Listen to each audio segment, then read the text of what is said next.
వీటన్నిటి మీద ఎంక్వైరీ చేయాలని నేను ప్రత్యేకంగా కోరుతున్నాను అధ్యక్ష. Thank you. సభ్యులు టైంని కూడా దృష్టిలో పెట్టుకోవాలండి. మనకు 10 క్వశ్చన్లు ఉంటాయి, 1 అవర్లో పూర్తి చేయాలి. క్వశ్చన్కి ఆల్రెడీ 20 మినిట్స్ అంటే టైం పాటించాలి. కాబట్టి అనుబంధ ప్రశ్నలు కూడా 2 ఇస్తాను. రాజుగారు.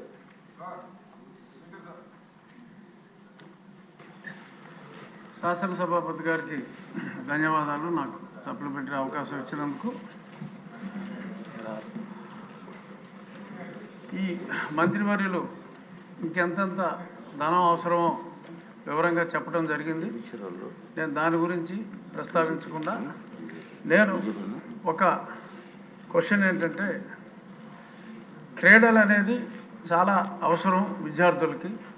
ప్రభుత్వ పాఠశాలల్లో నేను చాలా పాఠశాలల్ని సందర్శించడం జరిగింది గత 1 నెల రోజులుగా. ప్రాంగణాలు 1 ఎకరం మొదలుకొని 5-6 ఎకరాలు వరకు కూడా క్రీడా ప్రాంగణాలు ఉన్న జిల్లా పరిషత్ పాఠశాలలో నా నియోజకవర్గం ఉండి నియోజకవర్గంలోనే సుమారు 35 ఉన్నాయి. సరైన ప్లే గ్రౌండ్స్ ఎక్కడా లేవు.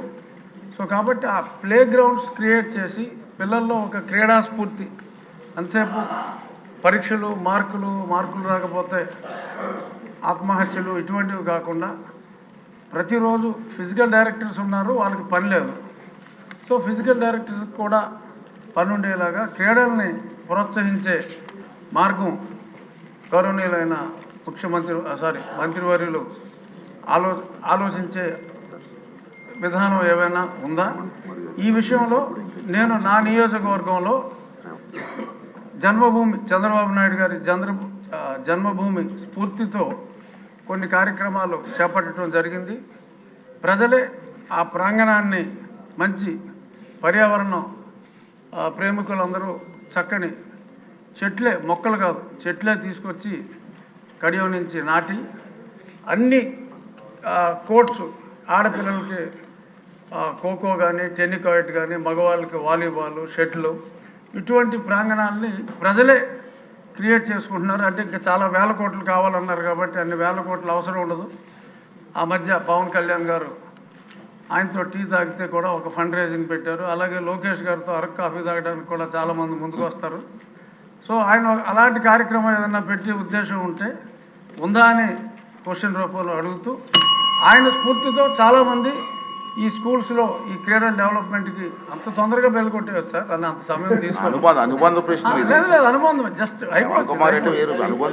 అయిపోవచ్చు సార్.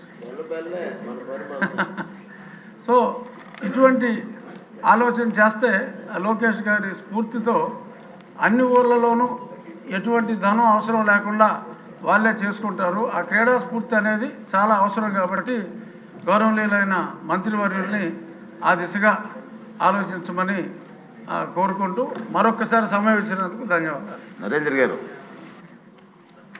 నెక్స్ట్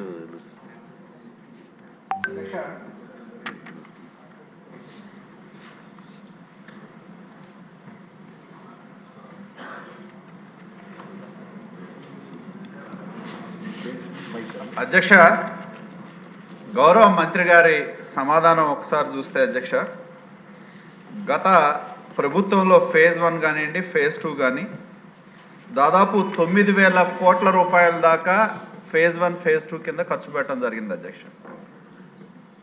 ఇంకా మంత్రి గారి సమాధానం చూస్తే దాదాపు 4,700 కోట్లు ఉంటే కానీ ఫేజ్ 1, ఫేజ్ 2 కింద తీసుకున్న పనులు కంప్లీట్ చేయడానికి అవసరం అని చెప్పి అడిషనల్ ఫండ్స్ కింద చెప్పారు అధ్యక్ష. నేను కోరేది ఏంటంటే, దీనిలో ముఖ్యంగా ఇదేంటంటే నాడు నేడు అని చెప్పి గత ప్రభుత్వం ఏదో అద్భుతాలు జరిగినట్టు ప్రచారం చేసుకున్నారు.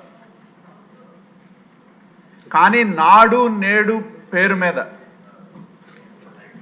పెద్ద ఎత్తున ఈ రాష్ట్రంలో దోపిడీ జరిగిందనేది వాస్తవం అధ్యక్ష. సెంట్రల్ ప్రొక్యూర్మెంట్ పేరు మీద టెండర్లు పిలిచి స్థానికంగా కావాల్సిన ఫర్నిచర్ కావచ్చు, కొన్ని ఎలక్ట్రిసిటీ కావచ్చు, కొన్ని అంశాలని సెంట్రల్ ప్రొక్యూర్మెంట్లో తీసుకొచ్చి వాళ్ళకు కావాల్సిన వాళ్ళకి టెండర్లు ఖర్చు పెట్టడం ఒక ఎత్తు. రెండోది అధ్యక్ష, ఇందాక చెప్పినట్టు ఏదైతే ఫేజ్ 1 కింద తీసుకున్న స్కూల్స్లో